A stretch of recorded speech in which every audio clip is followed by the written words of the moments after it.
Welcome to Democracy Now!, democracynow.org, The War and Peace Report. I'm Amy Goodman. Voting's begun across New Hampshire for the first primary in the country. 500,000 voters are expected to cast ballots. Just after midnight, voting took place in 3 small towns. In the Democratic race, Vermont Senator Bernie Sanders got a total of 17 votes to former Secretary of State Hillary Clinton's 9. In the Republican race, Donald Trump, Texas Senator Ted Cruz, and Ohio Governor John Kasich each received 9 votes. Trump and Sanders have been leading in almost every poll taken leading up to today's vote. On Monday, Sanders said he's no longer a fringe candidate. When we began this campaign about 9 months ago, we were at 3% in the national polls, and despite my neat hairdo and my GQ type of outfit, the media and the pundits didn't quite consider us a serious candidacy. In fact, the word fringe was used a couple of times. We have come a long way in the last 9 months.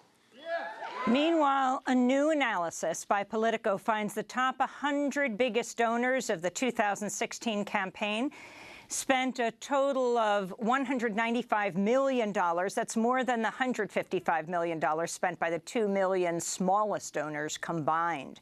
The leading beneficiaries of the top 100 donors were Jeb Bush, Hillary Clinton, and Ted Cruz. The United Nations has accused the Syrian government of torturing and killing prisoners on a massive scale that amounts to extermination, a crime against humanity. Paolo Pinheiro, chair of the Independent Commission of Inquiry on Syria, said investigators also found systematic killing, rape, and torture by armed anti-government groups as well as ISIS and the al-Nusra Front. Detainees are subjected to violations on a mass scale in governmental detention centers. Prisoners are routinely tortured and beaten, forced to live in unsanitary and overcrowded cells with little food and no medical care. Many perish in detention. Anti-government armed groups have also committed violations against detainees. They have held government soldiers and members of rival armed groups in makeshift detention centers where they are ill-treated and executed or die after being tortured. The report comes as tens of thousands of Syrians have massed near the Turkish border, fleeing Russian airstrikes and advancing Syrian government forces north of Aleppo. Turkey's kept the border closed, reportedly in a bid to pressure the United States to help create a buffer zone for civilians inside Syria. The Justice Department has charged the Iraqi widow of an ISIS leader with a role in the death of U.S. aid worker Kayla Mueller. Nisreen Assad Ibrahim Bahar, who's currently in Iraqi custody, is accused of helping to hold Mueller hostage at a home where Mueller was repeatedly raped by ISIS leader Abu Bakr al-Baghdadi. Mueller was confirmed killed last year in what ISIS said was a coalition airstrike in Syria. Canadian Prime Minister Justin Trudeau says Canada will end its bombing mission against the self-proclaimed Islamic State in Iraq and Syria by February 22nd, fulfilling his campaign pledge. Canada will withdraw 6 fighter jets, but keep 2 surveillance planes in the region and triple the number of soldiers training Iraqi Kurdish forces. Trudeau spoke at a news conference in Ottawa Monday. The lethal enemy of barbarism isn't hatred. It's reason. And the people terrorized by ISIL every day don't need our vengeance. They need our help.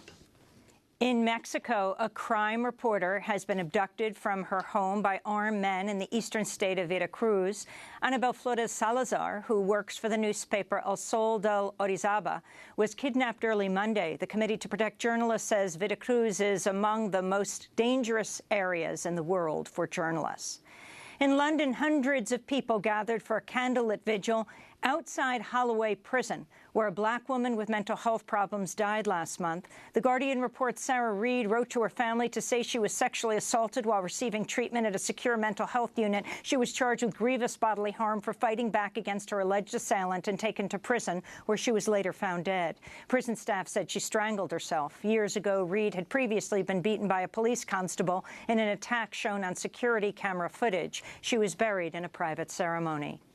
In Hong Kong, police fired warning shots and pepper spray at protesters during clashes, which began with a crackdown on street vendors set up for the Lunar New Year. Police said nearly 90 officers were injured, while more than 50 people were arrested.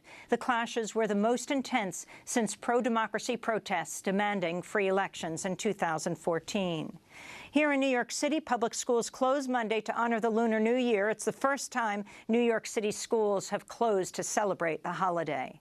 A Pakistani American who helped plan the 2008 attacks that killed more than 163 people in Mumbai, India, says he met with two handlers from Pakistan's military intelligence agency while plotting the attack.